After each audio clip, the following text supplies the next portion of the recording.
estamos aqui ao vivo, vamos iniciar o nosso terceiro episódio da CNV Live, com um convidado muito especial. O James, além de ter sido meu mentor, aprendi storytelling com você, James, eu tenho a honra de dizer aqui. E nós, só para você saber, esse canal da CNV Live, a gente usa dentro da Flyflow a CNV como base para vários projetos, e eu tenho usado muito a CNV junto com o storytelling. E nesse episódio que eu queria contar um pouco disso, você era a pessoa mais apropriada para explicar o storytelling, que foi a pessoa que me ensinou. O James é internacionalmente reconhecido, uma pessoa maravilhosa, de conhecer ele um pouquinho mais.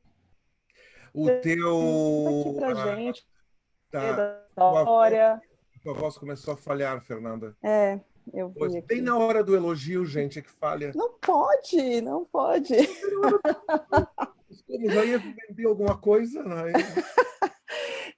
O que eu falei é que eu vou pedir para o James se apresentar. Ele é das pessoas mais reconhecidas internacionalmente no tema do storytelling. Ele foi meu mentor, a pessoa que me ensinou storytelling. Hoje eu uso dentro da Flyflow a comunicação não violenta junto com o storytelling. Esse é o intuito de hoje, a gente fazer esses links, quanto que a comunicação não violenta potencializa o storytelling, assim como o storytelling potencializa a comunicação não violenta. E nesse momento que a gente está vivendo, são temas que nos ajudam muito. Mas antes da gente começar, eu quero que o James se apresente, ele fale um pouquinho da história dele, já que estamos falando de histórias, e como que você chegou no storytelling. Na verdade, eu trabalhei, por profissão, eu sou linguista. Né? E eu trabalhei muitos anos nessa área como linguista, trabalhei na área de idiomas, trabalhei na área de desenvolvimento de métodos de ensino, trabalhei na área de reduzir histórias, uma coisa que a gente chamava Easy Readers.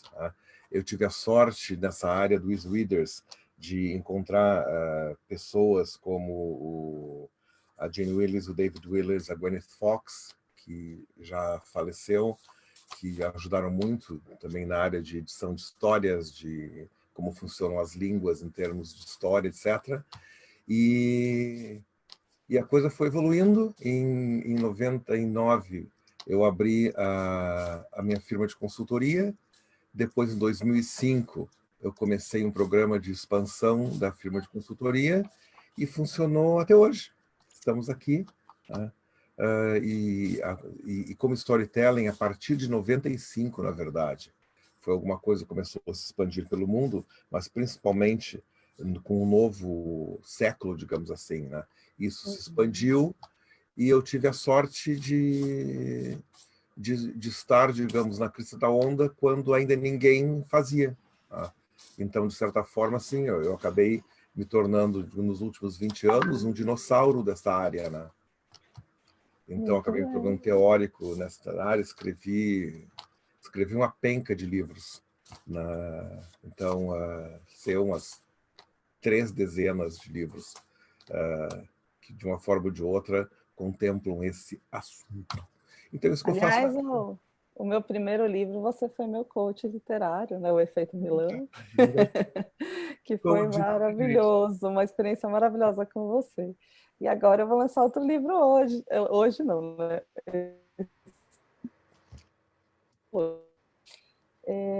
Que é o Inovação Não Violenta, que a gente vai ter um tema também aqui na CNV Live, desse tema sobre inovação não violenta. James, conta aqui para o pessoal. Eu conto se eu ouvir a pergunta, mas a tua gravação, a tua câmera ou o teu computador está falhando toda hora. Está falhando. Eu pedi para você contar para eles o que é, afinal, storytelling. Na verdade, o que é o storytelling? Na verdade,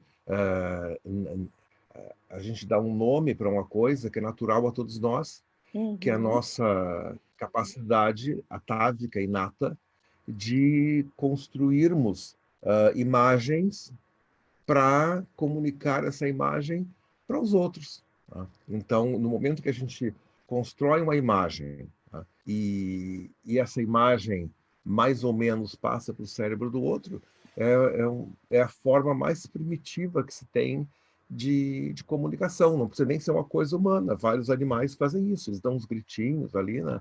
E o outro entende que tem uma cobra por perto, tem um gavião que vai atacar, né? Então, o storytelling parte daí. E hoje, quando a gente tenta definir esse tipo de palavra, se a gente vai à internet, ao dicionário, a um livro, normalmente diz que a utilização moderna do que a gente convencionou chamar de storytelling é quando nós utilizamos os princípios subjacentes às histórias com o propósito de atingir um determinado objetivo. Tá? Que as histórias elas sempre foram assim. O objetivo inicial, logicamente, era avisar que um predador ia chegar.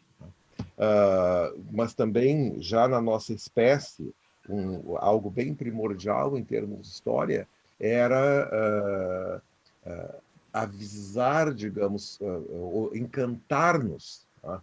Com alguma coisa, tá? Nos instruir, até nos avisar de alguma coisa. Tá? Então, por isso que, por exemplo, as religiões nada mais são do que um conjunto de mitos. Tá? As pessoas, por exemplo, que são religiosas, né? Elas dizem assim, eu tenho fé, significa ela acredita num mito. Tá? Então, os mitos nos acompanham desde que a nossa espécie se desenvolveu. Tá?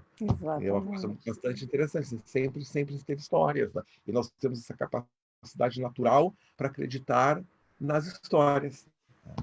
Você sabe que uma Logicamente, tem o coisa... lado bom, né, que a gente usa isso para persuadir, negociar e vender, e tem o lado ruim, né, que é quando a gente utiliza, Claro. digamos, um mito religioso ou um mito político, etc., para manipular, para oprimir, etc. Temos o Jim Jones da vida, que mata todo mundo, e Al Gandhi, né, que salvam a nação. Que salvam a nação. Aliás, toda técnica, toda pode ser usada para o bem ou para o mal, não é só no storytelling, né? Mas Eu sempre digo que é uma tesoura. Né? Eu brinco, James, que toda história é baseada em fatos reais, porque a gente tem... Um dos pontos que eu sempre ensino na comunicação não violenta é que o mesmo estímulo pode acontecer de formas diferentes para as pessoas, né? Então, a gente pode ter vivido a mesma história, eu e você, só que eu tenho uma base diferente, um modelo mental diferente, eu tenho necessidades diferentes, então eu construo aquela história de acordo com a minha perspectiva de vida, que é diferente da sua. E às vezes a gente conviveu juntos uma história, mas a gente, ouvindo um ao outro contar a mesma coisa que a gente conviveu, são duas histórias completamente diferentes, né? Então, a tua memória também vai ser baseada na forma que você enxergou e decodificou aquele Primeiro, assim, momento, né? a memória, nada, em termos de storytelling, a memória é uma construção. Tá? Então, Exatamente. o que a gente tem que entender, por exemplo, assim, que a realidade não existe. Não existe uma única, né? Existe uma para cada pessoa. Não. Na realidade, não existe nenhuma para cada pessoa. Realidade, como a gente gosta de imaginar, existe Sim, a minha, existe uma para cada pessoa. A realidade, literalmente, não existe. As histórias, a gente diz que as histórias, elas são biocêntricas, tá? Que significa o seguinte, tá? Por exemplo, se neste momento, digamos, a Lilian cessar de existir, todo o universo cessa de existir junto com a Lilian. exatamente. Porque a única razão do universo existir é porque a Lilian, por exemplo, tem a impressão de que se ela colocar a mão para trás e tocar no guarda-roupa, o guarda-roupa é sólido, o guarda-roupa da Lilian não é sólido. O corpo da Lilian não é sólido. Tá? O ar que ela respira não é sólido. Nada disso é sólido. É uma ilusão. Porque se a gente vai colocar no microscópio eletrônico, tudo é vazio. Tá? Por exemplo, tem o centrinho do átomo, do tamanho mais ou menos, digamos, se a gente fosse ampliar, seria, digamos, uma bolinha de ping-pong, e as outras bolinhas que giram em volta deles é como se fosse um campo de futebol. Estão lá 50 metros de distância. O restante, nasceu 95, 99%, é vazio. Então, na verdade, as coisas só existem porque elas são biocêntricas. Tem que haver uma vida, no caso, assim, que interprete isto, porque os outros animais, até onde a gente sabe, não interpretam histórias. Tá? Então, nós interpretamos isto como histórias, como um universo que existe, mas ele só existe enquanto a gente existir. Quando cessar de existir, todas as Exatamente. histórias cessam. Isso é muito interessante, porque a gente percebe que a gente acorda de manhã e o nosso mundo é envolto em histórias. E quando a gente vai dormir, a gente continua a ter histórias. A gente sonha. Uhum. Então, na verdade, as histórias só cessam no momento que a gente morre, porque o universo todo deixa de existir. Então, na Exatamente. verdade, a única coisa que existe, na verdade, existe mesmo é fantasia. Então, sendo fantasia, nós vamos interpretar os fatos como bem desejarmos. A gente tem que pensar assim, as histórias, como o universo é totalmente biocêntrico. Mas tem uma coisa, James, que eu sempre falo, né? Como que você vai contar a sua história desse momento que a gente está vivendo, né? Porque também tem a forma que você enxerga e interpreta o momento que você está vivendo. Uma das coisas que eu ouço muito, James, as pessoas falando, já que você tinha falado, pode ser usado para o bem e para o mal, né? Uhum. Algumas pessoas falam assim para mim, Fernanda, mas a pessoa usa o storytelling para fazer a história da empresa dela ou da história dela super marqueteira. E aí eu sempre trago essa reflexão, não necessariamente. Você está contando a sua história sobre um ponto de vista que você viu, que está ali dentro do processo de superação e de todo o teu processo, e você conta a história da forma que você se conecta com o seu público, porque um dos pontos que o storytelling mais ajuda dentro da comunicação não violenta e vice-versa é gerar essa conexão empática com as pessoas. As pessoas elas tendem a se conectar com o protagonista e se identificar com ele, né? Então a gente precisa, quando eu conto a minha história, eu estou contando a história pensando em quem vai ouvir e o quanto ela vai se conectar com aquilo para que eu possa ensinar algo de fato dentro da minha superação. Aí vai Que eu depender, passei, o né? que acontece assim, as aplicações são múltiplas, porque é natural a todos nós. Exatamente. Eu vejo, por exemplo, assim, no setor de marketing, as pessoas gostam muito, digamos assim, de pensar storytelling como um instrumento, uma arma, na verdade, de convencimento, de persuasão, um instrumento de negociação que é para vender, que é para tirar do outro, muitas vezes, alguma coisa que o outro nem precisa doar. O marketing é uma coisa muito cruel, é uma utilização bárbara, barbárica do storytelling. Por exemplo, quando as pessoas usam gatilhos mentais, por exemplo, que se usa nos Estados Unidos, no Brasil, se usa isso muito para vender. Na Europa, desde maio do ano passado, esse tipo de absurdo assustaram a pessoa para a pessoa comprar um produto, pagar lá, sei eu, 99,99 e depois pode devolver em 15 dias se não fizer efeito, e ninguém devolve em 15 dias porque fica com vergonha. Então, quer dizer, é a história, digamos, são os princípios de história, de identificação, que tu disseste com o personagem, usado para o mal. Exatamente. É Mas terrível, pode. né? O que eu digo assim, que Marketing pode ser digital, usado para a o pessoa bem vende. também. Eu vejo todo dia, por exemplo, chega no meu spam, na verdade, porque eu vou colocando tudo para o spam. Mas eu sempre dou uma olhadinha no spam, porque pode entrar alguma coisa que não é spam. Ah, Então tem todo dia esses absurdos, é os 7 passos para a felicidade, 3 formas de ficar rico, remedinho que eu preciso comprar hoje para aumentar as minhas partes privadas, ou seja, essas coisas todas, esse tipo de bobagem, né? É uma arma, o storytelling é usado para uma arma, mas por outro lado, a gente usa, por exemplo, as histórias para manter uma sociedade coesa. A gente conta histórias para encantar alguém, a gente conta história para o entretenimento. A gente conta história para a comunicação. Quer dizer, elas estão ali, como eu disse, a história é biocêntrica.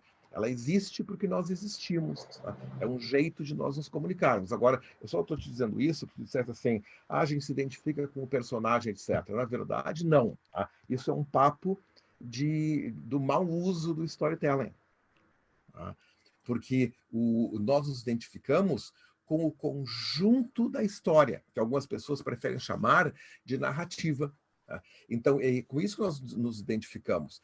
Para o emissor de uma história, a não ser que ele queira usar a história para mal, ele emite a história e a outra pessoa recebe a história. Muitas vezes ela se encanta com um personagem secundário, muitas vezes ela se encanta com o cenário, outras vezes ela se encanta com o ritmo da história. Tá? Então, ou seja, a história em si, tá? A narrativa é como se fosse, digamos assim, um balão cheio de gases. Tá?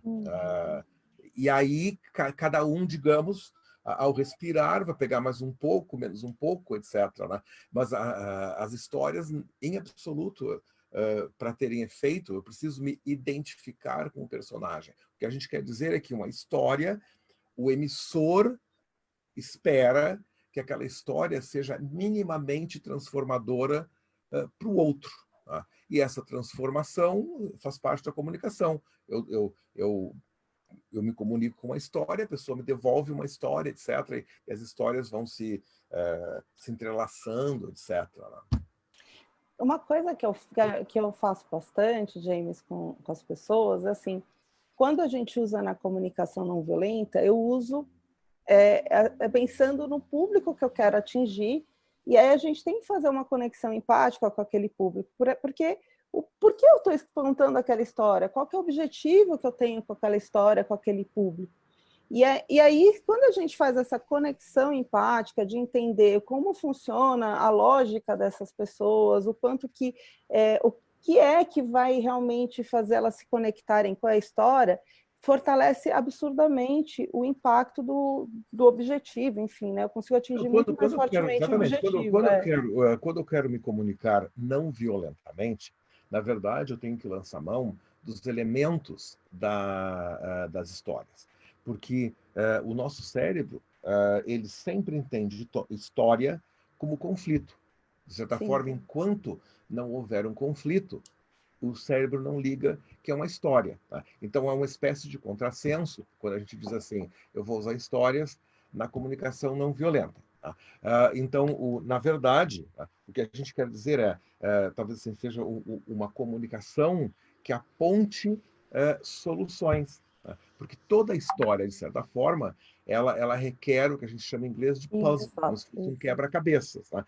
E ela é feita de elementos. Então, uma comunicação não violenta é cada vez que a gente vai apresentar um elemento de história, mostrar que para aquele puzzle, para aquele elemento, há alguma espécie de solução, e essa solução não precisa ser, digamos, um conflito no sentido de uma batalha, de uma guerra, de um derramamento de sangue, mas pode ser, por exemplo, uma conversa em que, eventualmente, pode haver algum tipo de acerto. Pode ser uma tensão, uma espécie de nervosismo, né?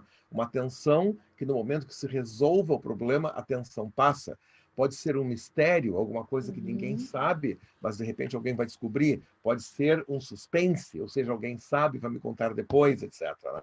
Então, ou seja, são os elementos que constituem uma história. Quero que a gente chama assim de elementos macro, que é a tensão, que é o mistério, suspense, a ansiedade, a angústia. Tá? E depois pode ser os elementos micro da história mesmo, né? Que é o tal do personagem intrigado com alguma coisa, querendo saber, luta para saber, depois sabe, não sabe, nesse processo ele se transforma, porque ele aprende uma lição, fica mais espertinho, e como nós estamos observando a história, ou dentro da cabeça do personagem, dependendo da história, também nós nos tornamos mais espertinhos, né?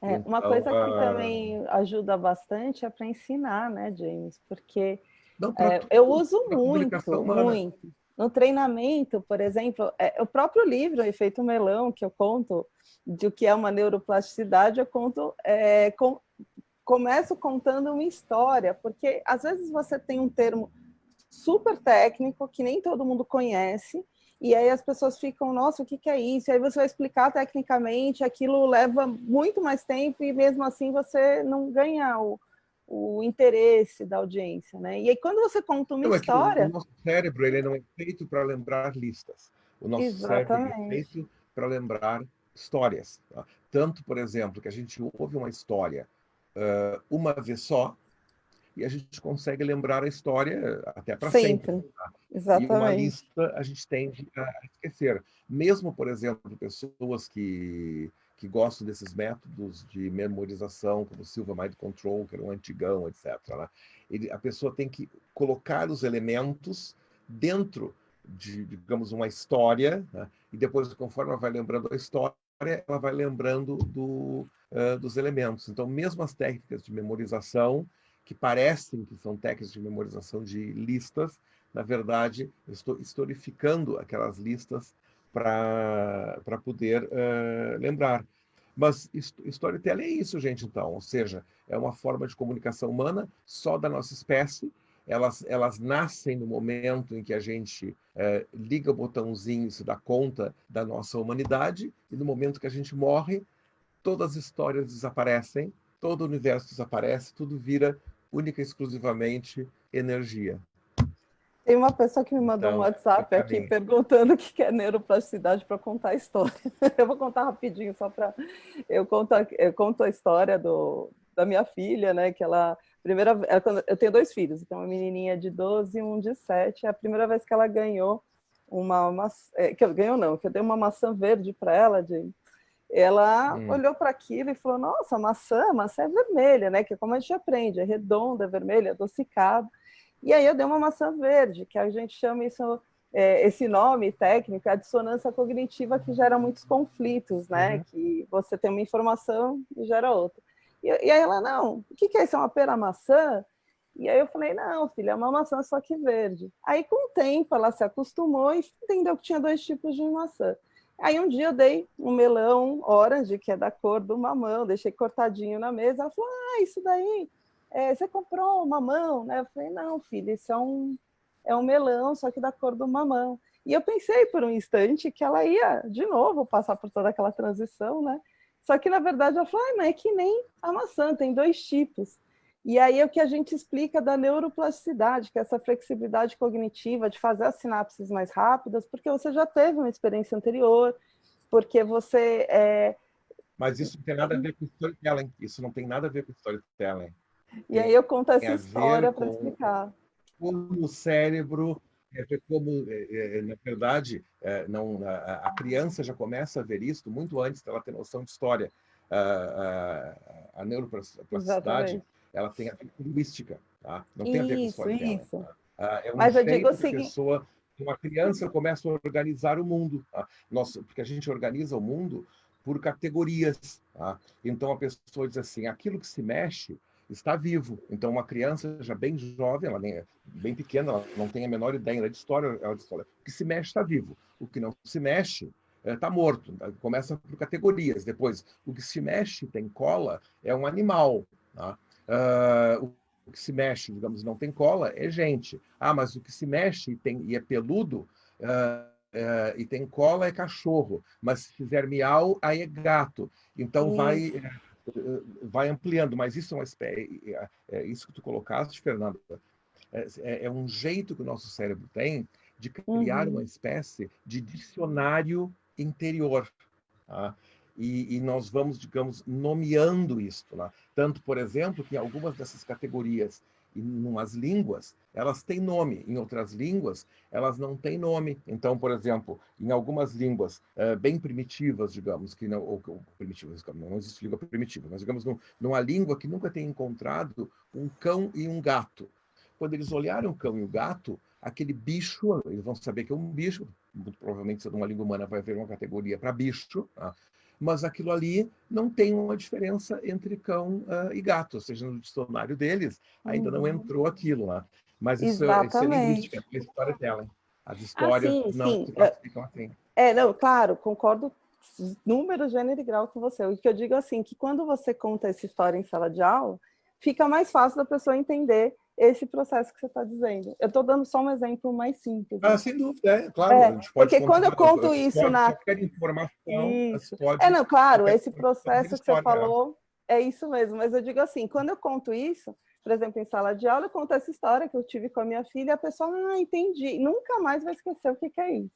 Tem uma pergunta que eu queria te fazer, James, que é uma das coisas que eu achei muito interessante dentro do processo de storytelling, que tem uma diferença entre você mostrar a história e contar a história. E isso faz totalmente a diferença para a gente gerar conexão com as pessoas. Então, até porque contar a gente evoca mais pensamentos, né? Acelera o ritmo da narrativa. E mostrar, você ajuda a entender o contexto emocional. Eu queria que você contasse um pouquinho mais para as pessoas essa O que eu falei diferença. hoje no comecinho, quando me perguntaste o que era storytelling, eu disse, olha, a nossa capacidade de criar uma imagem, né, de ilustrar alguma coisa. Tá? Porque as histórias, elas nasceram na nossa espécie, desenvolveram-se na nossa espécie, quando nós ainda não sabíamos desenhar, nem escrever, talvez não, nem falar, talvez. Né? Então, as histórias elas servem para ilustrar, criar uma imagem. Né? Então, consequentemente, quando eu conto, é como dizer que lá estava uma mensagem. E quando eu crio a mensagem, então a mensagem criada em primeira mão é a única que vai se estabelecer mais apropriadamente no cérebro de uma outra pessoa. Então, por exemplo, a gente vê muito isso quando eu trabalho com juízes ou advogados. Tanto o advogado da acusação ou da defesa, né, eles precisam criar na cabeça, não só do juiz, como, digamos, das testemunhas, tá, a, tentar recriar a história como supostamente ela teria acontecido. Então, a única forma de a gente fazer isso não é dizer assim, seu juiz, tem que colocar a dona Fernanda na cadeia porque eu não gosto dela, porque ela matou a minha vizinha. Isso não vale. Tá? Só que, digamos, o amador das histórias, ele diz isso, né? Ele vai lá e conta, né? A vizinha matou a outra. Sim, e eu? O que eu tenho a ver com isso? Nada. Tá? Então, as histórias, elas têm que ser evidenciadas como numa corte, frente, digamos, a um juiz. Tá? A pessoa vai dizer assim, eu não gosto da Fernanda porque ela matou a minha vizinha. O juiz vai dizer assim, como assim? Tá? Então, tanto o advogado da defesa ou da acusação, eles vão ter que recriar a história, ilustrar a história do assassinato, tá? Para que o juiz diga, olha, frente a essa recriação da história, tá? Eu imagino, então, que foi assim. Né? Às vezes, dependendo do caso, a gente vê isso, por exemplo, nos filmes, para quem não está habituado com isso na vida real, tá? Em que se tem que levar, digamos, o assassino ao lugar do crime, reproduzir o cenário, tentar refazer a história, e aí quando a gente refaz a história, ou seja, está evidenciando a história, trazendo a história para, digamos, o real daquele momento, né? Então os experts observando vão ver coisas que mesmo quando a gente está evidenciando com palavras, ainda assim não ficam claras. É um processo fascinante quando a gente faz isso. Agora é sempre isso, histórias servem para ilustrar. Cada vez que a gente simplesmente conta, a gente está passando informação e só passando informação. Né? Essa pessoa, muito provavelmente, a pessoa não vai nem compreender aquilo que a gente quer dizer. Ela tem uma mera noção. Exatamente. Até para gerar uma conexão maior, você precisa mostrar a história, né? Porque Se eu contar, não há conexão nenhuma. não tem Entendeu? conexão nenhuma, né? Porque Não, quando não. você mostra as questões emocionais, uma Exatamente. pessoa de verdade que existe ali. Exatamente. A gente tem que evidenciar, na verdade. Eu gosto muito dessa palavra, Exatamente. evidenciar. Quando a gente evidencia, quando a gente cria, ah, é, a gente recria essa ilusão. Cadê aqui? Sentir mais ou menos o que o outro sente, etc. Exatamente. Aliás, esse é um dos erros que eu mais vejo, as pessoas contando muitas histórias e não mostrando, e aí perde essa conexão, que é tão Eu importante, sei, né? porque o que acontece é que todos nós somos extremamente ansiosos, né? Ou angustiados, né? Dependendo do ângulo que a gente quiser ver isso. Né? Então, quando digamos, a ansiedade, ela, ela tende a não nos deixar evidenciar uma história, porque para evidenciar, para mostrar, para criar essa ilusão de realidade, demora tempo. Tá? E nós estamos muito habituados, o que a gente chama em inglês de atalhos, os shortcuts. Tá? Então a gente acaba usando os shortcuts. Tá? E a gente tem a nítida impressão que esses atalhos são compreendidos por todos. Tá? E na verdade não. Tá?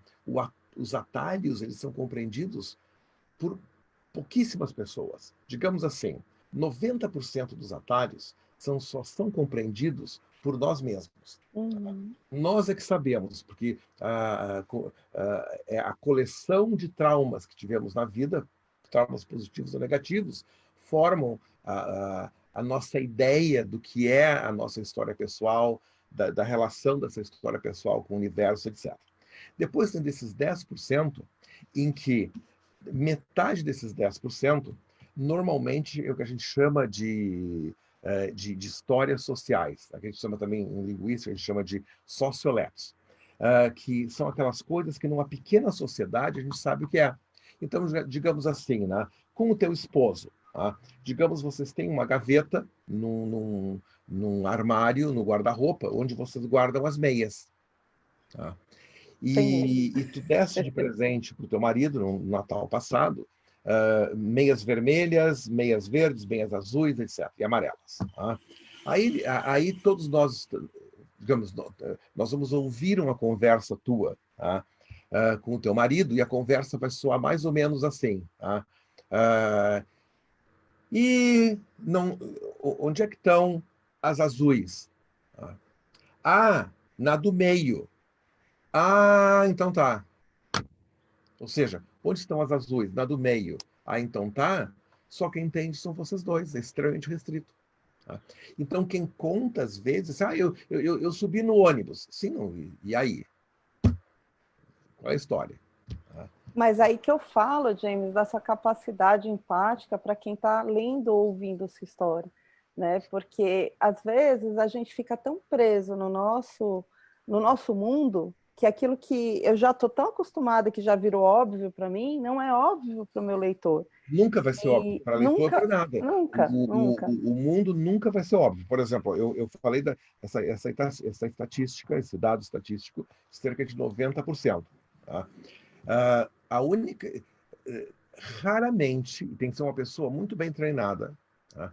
Para ela, digamos assim, ter essa capacidade de entender histórias, de se definir por histórias, de entender que as pessoas se definem por histórias.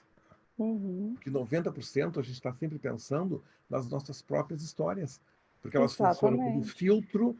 Aquilo que me perguntaste, quando eu te falei que não há realidade. Né? Então, 90% das benditas histórias, elas só estão dentro de nós, tá? E elas servem para filtrar a fantasia que é o universo, que não compreendemos. Tá? Então, ela tenta dar ordem a esse universo, mas dentro de nós. Tá? Então, sobra cerca de 10%, que é tudo que a gente vê no mundo como história. Tá? As aplicações todas. Para encantar-se, quando a gente se encanta com histórias, a gente resulta em livros, em filmes, em peças, em religião. Tá? Você sabe que uma dos maiores propostas da comunicação não violenta, James, é trazer essa consciência e responsabilidade do nosso papel social, né? Do quanto a gente... nós somos seres que estamos interligados, não somos desconexos, e que nós temos um papel social muito importante. E quando a gente tem essa consciência, a gente também tem a capacidade de entender e compreender que as pessoas têm necessidades diferentes das nossas. Então, quando eu vou contar uma história, eu preciso pensar, sair um pouco do meu mundo, para ir para o mundo das pessoas, para que eu possa entender o que a minha história vai agregar de fato para alguém que é dentro daquele meu objetivo, do planejamento da minha história. Porque senão, inevitavelmente, a pessoa que está, o storyteller, né, ele está contando uma história que, na verdade, só agrega a ele mesmo, não funciona, né? Então, ele precisa construir uma história para alguém com alguma finalidade. Então, por isso que eu acho tão importante essa base da CNV para construir storytellers mais maduros nesse sentido, sabe? Tem uma pergunta aqui da Maria do Carmo, ela está me perguntando assim: James, na sua opinião, quais são as características de uma história bem contada? É bem simples. É a história que transforma o outro. É a história que passa a mensagem. É uma história bem contada. Tá? Nós podemos editar essa história. As pessoas confundem a capacidade de contar história com a capacidade de editar uma história, que é tornar a história mais eficaz, mais limpa, mais bonita, etc. Tá? Mas as histórias é isso, ó, serve para... Se mudou o outro, pronto. Tá? Se eu contar uma história de que eu vejo, digamos, um fogo nos livros da Maria do Carmo atrás dela, ela se vira e chama os bombeiros. Essa história pode ser contada como Dan Brown, pode ser contada aos gritos agora. Então, se mudar o outro, se o outro agir, reagir, está bem contada. O restante tudo, ou todo o restante, é nós editarmos essa história para que fique mais bonita, tenha estilo, e aí cada cultura conta de um jeito. Mas é isso, é mudar o outro. Tem uma coisa que eu também gosto muito, tem duas coisas que eu queria que você comentasse que eu gosto muito, que as pessoas às vezes esquecem nas histórias, que é primordial. Que são, primeiro, os diálogos, né? Porque é eles que permitem dar vida aos personagens ali na ficção, ou não, né? E outra coisa é o uso do silêncio, principalmente quando você está contando, não escrevendo. Eu queria que você comentasse um pouquinho disso, tanto do papel do diálogo nas exemplo, histórias e do fala, por exemplo, silêncio. diálogo, né? Para falar, porque diálogo, a gente tem, como digamos assim, a nossa conversa é rápida, a gente tem que usar alguns atalhos. Vocês devem lembrar das aulas de português, em que a professora de português ensinava discurso direto e indireto, pelo menos isso. Ela ensinava direto, indireto e indireto livre. Tá? Então, isso é um mecanismo que nós temos nas línguas humanas, tá? No nosso feitio mental, tá? Para manipular o tempo. Tá? Então, quando eu uso discurso indireto, eu posso manipular o tempo acelerando, ou posso manipular o tempo segurando, atrasando. Tá? Vou dar um exemplo aqui, depois eu chego no diálogo. Não vai dar para entender só sobre o diálogo. Então, eu posso acelerar. Eu vou dizer assim, né? Às 8 horas da manhã, eu corri à padaria. Às 10, eu já havia escrito o artigo para a Fernanda, e ao meio-dia já estava a caminho da reunião em Campinas. Ou seja, em questão de 10, 15 segundos, eu fiz passar algo como 4 horas. Então, ou seja, eu usei o discurso indireto para acelerar uma história. Mas eu posso usar o discurso indireto para segurar a história. Então, eu posso dizer assim, e esta folha que não caía, é a primeira gota de orvalho. Vai ver que na noite passada o ar não estava tão úmido como deveria estar. E está aqui, esta gota. Agora, quando vier o sol, de repente, ou seja, a bendita folha não cai, entendeu? Eu estou atrasado, cai folha. Agora eu atrasei. Então, o diálogo é o seguinte, o discurso direto, ele serve para trazer a história para o tempo real.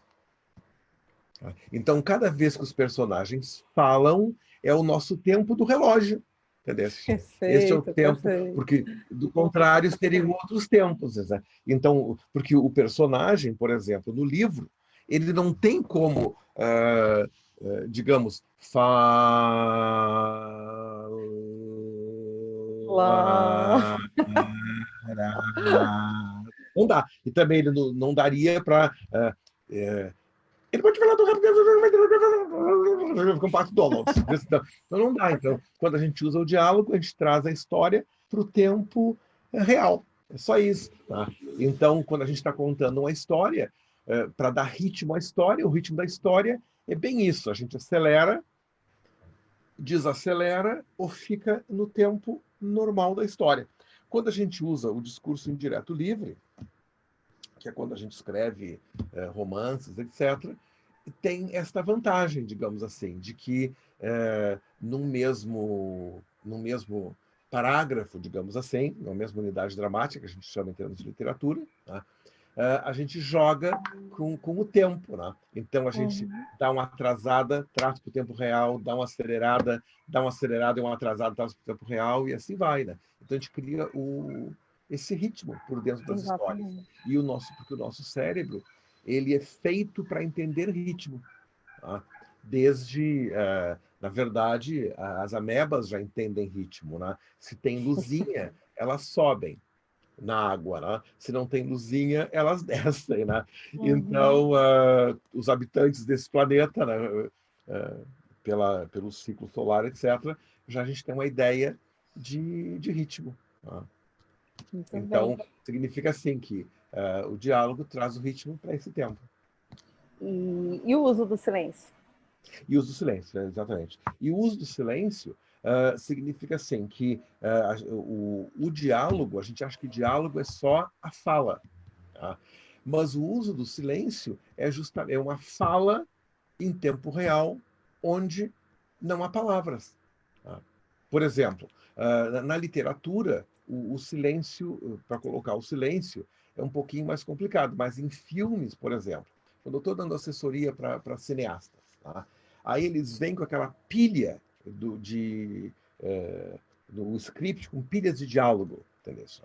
Então eu digo assim, o que se pode mostrar aqui por imagens, tá? E não por palavras. Tá?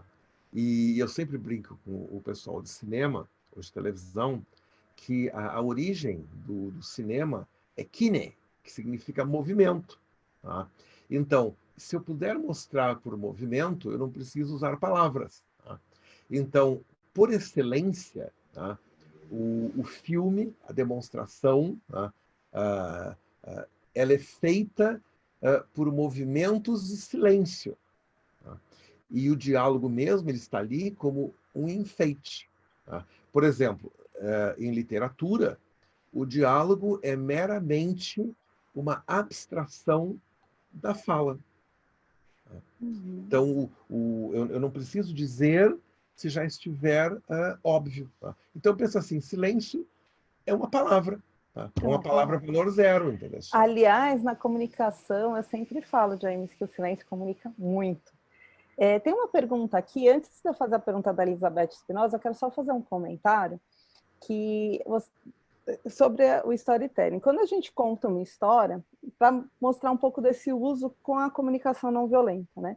Mas quando a gente conta uma história, cada pessoa vai interpretar a história de acordo com seus filtros, da forma que vê o mundo. E tem uma coisa interessante que eu já fiz bastante, usando o storytelling com o teatro, mas estrategicamente usando o storytelling mal feito, sabe? Mal contado, que a gente está dizendo aqui.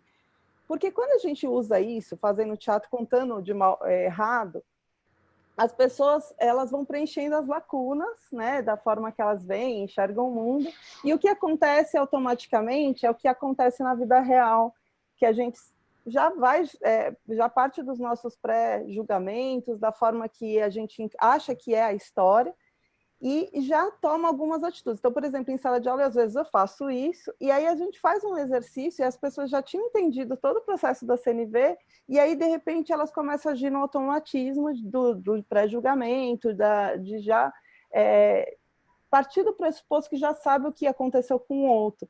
E aí, quando a gente faz esse resgate, que aí sim a gente conta a história da forma correta, como você estava explicando aqui para o pessoal, mostrando, contando a história de uma forma mais envolvendo emocionalmente, fazendo as pessoas entenderem a história um pouco mais completa, aí elas percebem o quanto elas julgaram, o quanto elas agiram de uma forma baseada no pressuposto delas, né? Então, aqui tem esse comentário que eu estou fazendo é mais para mostrar assim como que a gente usa isso dentro da comunicação não violenta e como a gente também pode usar dessa base da comunicação não violenta para mostrar que uma boa história precisa ser contada de uma forma correta, senão você aumenta a probabilidade desses pré-julgamentos que sempre vão ter, né? Sempre vão existir, mas é um ponto super interessante.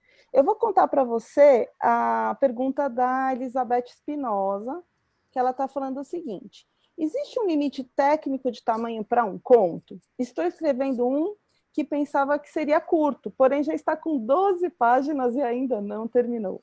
Ela está perguntando isso. A gente não conta, agora saindo da comunicação não violenta, entrando em literatura, né? Sim. Um conto tem de 0 palavras, tá? Até 20 mil palavras. Então, porque, por exemplo, uma fotografia, uma ilustração já conta alguma coisa, né? E ainda não tem palavra, né?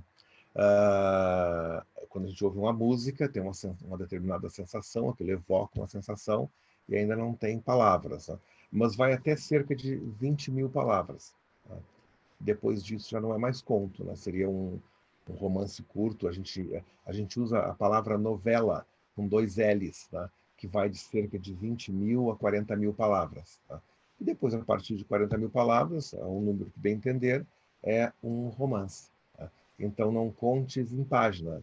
Conte Quem se em pergunta, né? Conte caracteres. pelo número de palavras. Tá? Muito bem. E a Lorize está perguntando também, gostaria de saber, por exemplo, nos contos de tradição oral, se podemos, em alguns grupos de trabalho terapêutico, trazer a interpretação ou significado ou símbolo de alguns elementos da história para aproximar o processo de desenvolvimento das pessoas. Não, na verdade, o que é interessante é que na arte, né, tudo pode. Né? Tem que ver a adequação. Né? No que tu falavas antes, tu usava muito a palavra correta. Tá? Eu evito usar a palavra correta, porque, na verdade, não há nada correto. Tá? Imagina se houvesse, né, alguma coisa correta. Existem coisas adequadas para o momento. Tá? Então, tá? Não precisa ser tradição oral. Tá?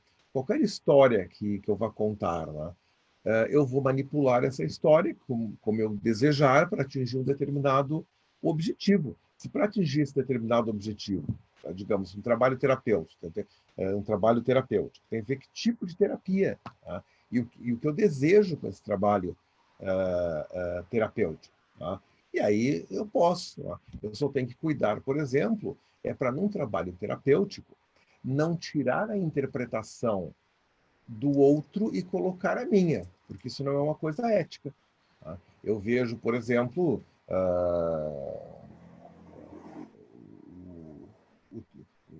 não é bem um trabalho terapêutico, mas, por exemplo, assim, quando, por exemplo, agora no mundo inteiro, tá? O Brasil gerou o Paulo Freire. Tá? E então, por exemplo, assim, toda educação na Escócia tem base no trabalho, né, dos postulados de Paulo Freire, etc. O mundo inteiro considera um gênio. Tá? No Brasil, o Brasil tem um governo que não considera o Paulo Freire o que o Paulo Freire é. Tá? Que é uma coisa muito engraçada isso, né? O país que gerou o Paulo Freire. Né? Por quê? Tá? Porque o Paulo Freire ele liberava as pessoas, tá, para literalmente desenvolverem a sua própria história, a sua própria compreensão. Tá? Então, ele pegava a realidade, as histórias das pessoas, e a partir dali elas vão construir a história como elas bem entendessem. Né? Logicamente, quando acendia o botãozinho e as pessoas se davam conta que eram oprimidas, tá? A possibilidade de revolta, sem dúvida, é maior. Não tenho a menor Tá? sombra de dúvida. Então, exatamente.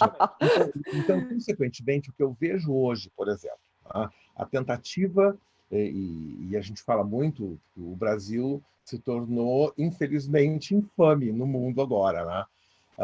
E então, essa infâmia do Brasil, por exemplo, na área da educação, tá? Em que se quer reverter, digamos, uma educação ética, em que, por exemplo, assim, a história do outro é que vale, como o outro vai despertar para a vida, como ele vai despertar para a sua realidade, qual é a sua realidade. Né? Isso Então, está esse tipo de falando... coisa, por exemplo, só para terminar aqui a resposta para a Lorize, né? Então, a gente pode colocar qualquer coisa no trabalho terapêutico, eticamente, a gente põe, tá, os símbolos, se quiseres, determinados elementos, salientando, mas para que aquela pessoa possa criar os seus próprios símbolos, criar as próprias opiniões, ter as próprias reações, tá?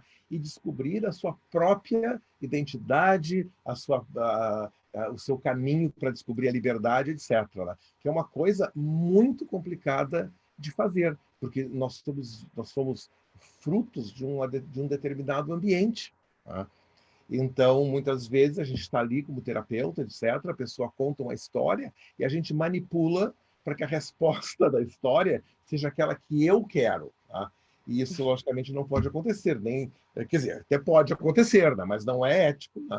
Usar símbolos ou manipular algum elemento da história, né? Em que o herói é sempre um general que salva o mundo. Né?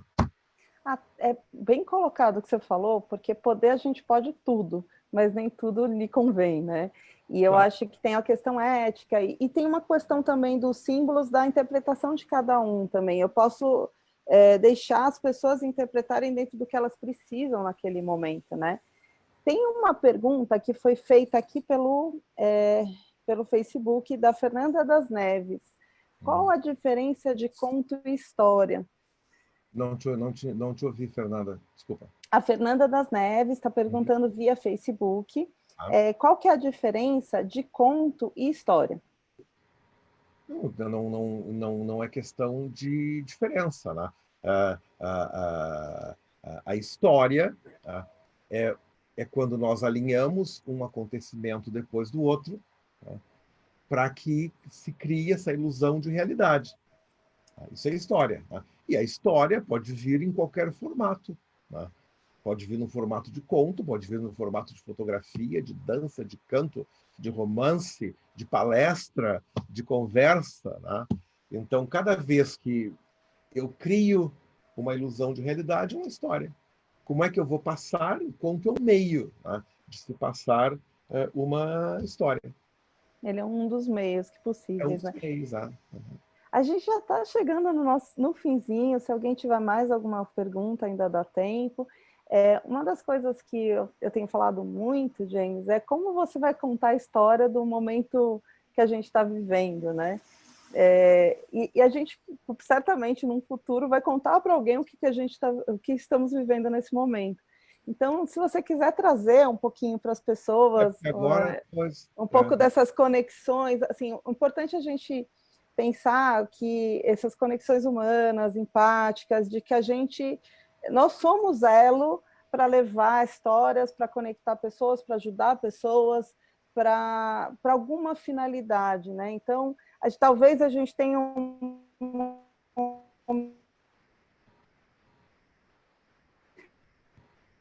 a tua câmera essa história para congelou, frente Fernanda. Olá, Fernanda. internet, né? Congelou. Uhum. Oh, meu Deus. Não, Mas então voltou, é bem voltou. simples, Fernanda. Eu entendi a tua pergunta. Na verdade, não só agora, mas várias vezes, isso assim, imensas vezes na história humana, houve momentos de disrupção. Na verdade, os momentos de disrupção eram muito mais comuns no passado do que hoje em dia. Tá? Mas conforme o mundo foi, digamos, se conectando, tá? A gente ficou sabendo desses momentos disrupção de histórias nas sociedades. Tá? E pela primeira vez, depois da Segunda Guerra Mundial, tá? Há um momento de disrupção em que o mundo está todo conectado. Tá? Impressionante, É né? impressionante, né? Então, Eu acho. consequentemente, tá? Pela primeira vez na história da humanidade, tá? Porque desde que surgiram as conexões todas, não havia tido nada ainda, né? Então, pela primeira vez na história, nós, como espécie, estamos vivendo uma história todos ao mesmo tempo. Tá? Mas Perfeito. toda disrupção é uma mudança de paradigma, literalmente, é uma mudança de rumo. Tá? E toda vez que a gente muda o rumo, a gente tem essa sensação de crise. Tá? Mas o que a gente tem que pensar nas situações de crise é, em primeiro lugar, tá? Que as histórias vão mudar. Tá? Então, eu vejo assim, esse tempo em que algumas partes do mundo as pessoas ficam em casa, é nós ficarmos em casa, relaxando, se for possível, logicamente, e refletindo quanto às nossas próprias crenças. porque daqui a 2, 3 meses, daqui a 1 ano, daqui a 2, lá sei eu, quando surgir uma vacina, quando supostamente assim, o mundo já voltar a uma espécie de normalidade, até a gente fala que será um novo normal. Tá? Então, nós temos que nos preparar para as novas histórias. Tá? Tudo que nós pensávamos que era, tá? Até, por exemplo, janeiro, tá? Não é mais. Que é uma coisa muito interessante. Tá? Isso eu vejo, por exemplo, aqui no Reino Unido. Tá? Nós temos tido o caso, digamos, de crenças, de história, as crenças dos mitos. Tá? Então, não necessariamente, na Escócia a gente não é um país religioso, mas na Inglaterra, o sul da Inglaterra, Londres, tem uma influência religiosa norte-americana. Então, é tão interessante, porque aquelas igrejas norte-americanas de Londres, ou africanas também, né, de cunho pentecostal, eles acreditam na cura. Tá? Então, se tu crês, se tu não pecas, Deus te ajuda, se o pastor faz, tem uma bendita cura. Tá? Com o coronavírus, tá? Onde que ele mais atacou no Reino Unido, a maioria das pessoas morrem, tá? Em Londres. Uau! A maioria das pessoas que morrem são aquelas que estão nas casas de idosos, que são aquelas pessoas que ainda pertenciam a igrejas, e a catolicismos, a anglicismos e outras coisas mais. Né? Então, ou seja, né, toda uma geração, né, de que já não aguentava mais aquele conservadorismo, né, que eu chamo agora de geração coronavírus, né, eles estão internamente, de uma forma mórbida, né, fazendo uma espécie de festa. Entendeu? Então, a vovó que dizia assim que sexo antes do casamento ia jogar alguém no quinto dos infernos, né? Hoje, se a vovó não morreu, a vovó se deu conta que as pessoas na volta dela morreram rezando. Tá? Então, a vovó também vai mudar a mentalidade. Né? E em termos também de política sanitária, né? Tudo isso mudou, porque a gente achava assim, se eu for ao meu médico, sentar naquele sofá bonito, aquele ar-condicionado fabuloso, etc. Né? Aquilo ali, então, é o meu médico, é a minha saúde. E a gente se deu conta agora que medicina privada, medicina estatal, medicina marciana, na hora do aperto, dá tudo na mesma coisa. Então, daqui a 2, 3 meses, né, nós vamos ter que começar a viver num mundo onde essas coisas, pelo menos, vão ser questionadas. Né? Dentro das empresas. Né? Não, tem que trabalhar sendo vigiado por alguém, né? Senão não motiva. Tá? As pessoas Perfeito. começaram a trabalhar Esse de é o ponto. casa agora. Nossa, você Então, chegou no tudo ponto que eu isso vai queria. mudar. Né? Então, vai ser muito engraçado. Assim. A geração coronavírus, tá? Ela não vai, digamos, tomar conta do mundo o ano que vem. Tá? Mas ela vai tomar conta do mundo daqui a alguns anos. Tá? Em termos políticos, por exemplo, né? Uma coisa que é interessante é que o mundo vinha num viés de democracia social. Tá? Porque as histórias, digamos, contadas pelo hardcore, assim, lá do comunismo, não tinha dado certo, por várias razões, etc. Mas o mundo pegava o melhor de cada um, ou tentava pegar, e estava andando por um lado de democracia social. Tá? E aí, nos últimos anos, surgiu a ultradireita, o populismo, né? Porque política é em ondas, vai e vem. Né? Então, o coronavírus ele pegou a humanidade bem na hora de um viés, tá? De ultradireita, que de populismo, que é muito engraçado isso. Né? E normalmente a ultradireita ela tem base nos mitos, né? Seja mito religioso, mito militarista, etc. Mas hoje em dia o militarista já estava meio passado desde a década de 80, então normalmente nos Estados Unidos, no Brasil, né, se acredita assim que, digamos, a presidência é divina, assim, Deus está por trás disso, etc. Então esses mitos todos, agora vem o vírus e vai acabar com tudo. Tá? Quer dizer, eu não estou dizendo em absoluto que Trump vai sair do poder ou Bolsonaro vai sair do poder. Eu quero dizer que a geração coronavírus vai dizer Nem assim, vamos entrar não, nesse para ponto. lá, eu preciso repensar o mundo, preciso repensar as histórias. Tá? É Então, o mundo vai brilhante ser isso que você diferente. está falando. É brilhante isso que você está falando, James, porque eu acho que tem também um ponto, que é assim, o mundo muda quando a mentalidade das pessoas, o mindset das pessoas vai mudando também. E esse coronavírus, ele traz a gente um mindset diferente, inclusive de que as pessoas estavam individualistas demais, né? A grande maioria, e agora eu só encontro uma saída, uma solução para o momento, para a crise que a gente está vivendo, se a gente se juntar, se a gente pensar de forma mais colaborativa, se a gente gerar mais conexões. E esse é o momento que eu acho que você falou a palavra, para mim, que fecha o nosso bate-papo aqui, que é o mundo está mais conectado, finalmente. Né? Então, a gente tem uma grande oportunidade... Vai ter uma consciência, não tem nada melhor do que o Exatamente. aperto para gerar histórias de De consciência. Então, eu vejo consciência. assim, surgiu uma pergunta última, então eu respondo. Da Maria. Pode responder. A gente já está com o tempo estourado, mas vamos deixar essa última pergunta e eu finalizo aqui. Tá. Então, a Maria do Carmo pergunta assim, né? Alguns contadores de histórias falados, etc., né? Que eu admiro. Na verdade, eu trabalho com histórias, eu não uso muito a palavra admirar, eu uso, digamos assim, que funcionou se não funcionou, né? Mas, por exemplo, assim, né? Nós temos contadores de história do lado mais positivo, por exemplo, né? O Obama, tá? Ele é absolutamente fabuloso quando ele conta histórias. Tá? O Martin Luther King, por exemplo, né? Ele mudou o mundo contando histórias. Né? Gandhi, tá? Mudou o mundo contando histórias histórias verbais, onde ele usava o próprio físico para mostrar a própria história. Né?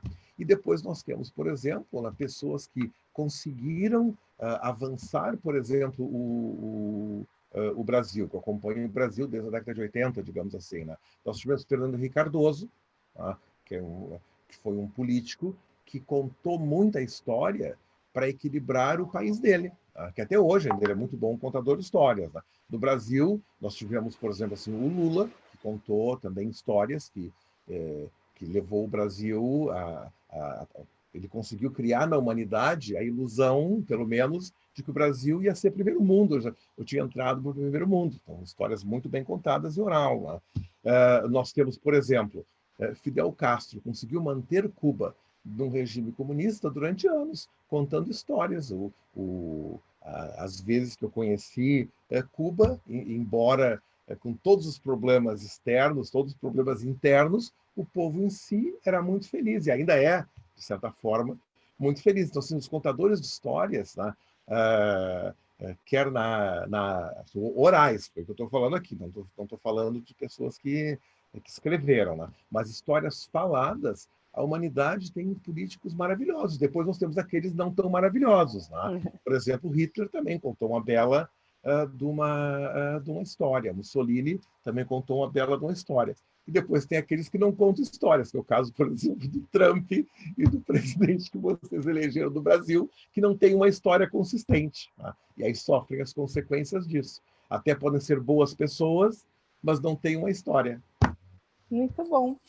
Okay. James, eu acho que aqui foi muito legal que você trouxe para a gente esse olhar do storytelling. Muita gente não conhece storytelling a fundo, então eu acho que é muito legal as pessoas terem a grande oportunidade de conhecer mais. E tem aqui, você pode deixar os seus contatos para as pessoas.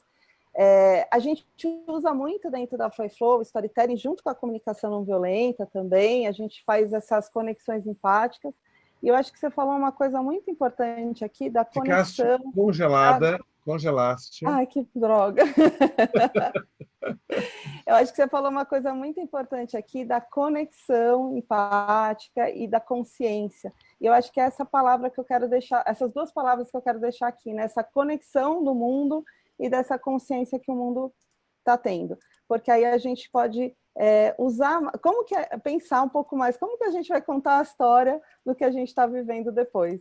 Né? E como a gente vai receber as histórias que estão contando para nós. Né? Exatamente, como a gente vai receber essas histórias? Elas vão, a história nos define, e as histórias definem a realidade, que, supostamente, ou a nossa percepção de realidade à nossa volta.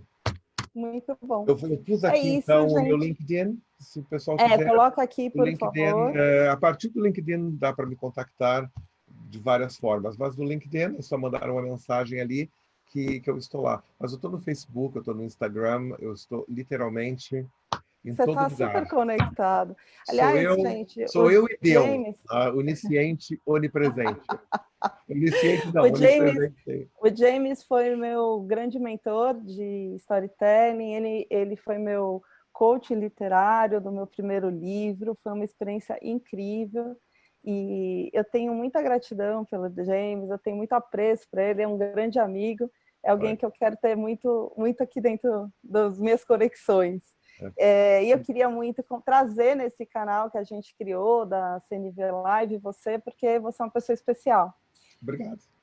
E eu quero muito agradecer todo mundo pela presença. Os episódios, esse é o terceiro episódio, o episódio 1 e o 2 já estão no nosso YouTube, e esse também vai para o YouTube, está sendo gravado, a gente vai colocar, mas também também está no nosso Facebook, tanto no do James, como no da Fly-Flow, como o meu pessoal, Fernanda Dutra. Então, tem várias possibilidades de assistir. Eu quero deixar a última palavra para o James, o que você quer trazer para todo mundo, uma última mensagem, para que a gente possa fechar. Infelizmente, acabou o tempo, porque se a gente pudesse, a gente ficava aqui o dia inteiro.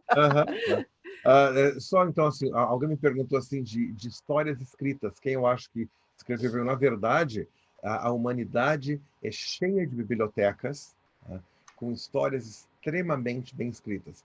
Pensem assim, qualquer história que foi publicada por uma editora comercial, normalmente ela é bem escrita.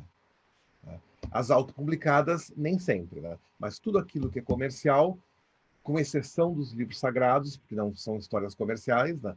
Toda história comercial tende a ser uma história razoavelmente bem escrita. Do contrário, ninguém iria querer investir nelas. Tá? Então, isso é importante. E a outra, então, só para terminar, falando desses tempos atuais e da mudança de parâmetros. Tá?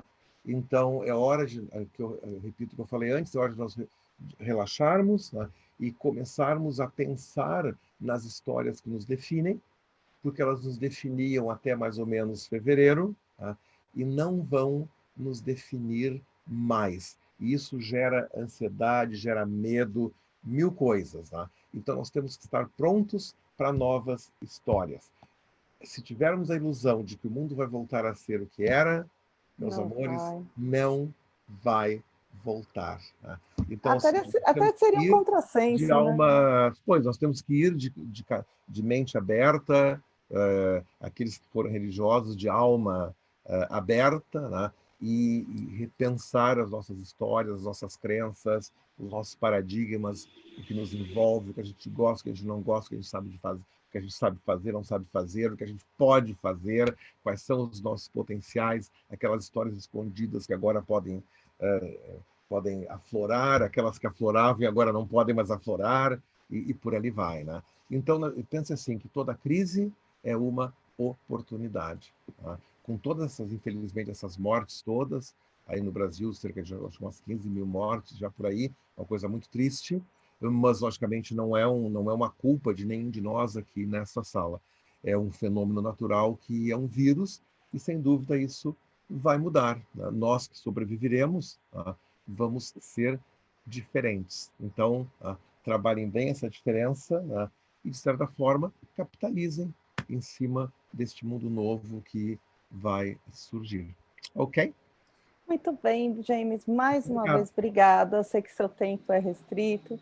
Eu fico muito feliz de você estar na minha história.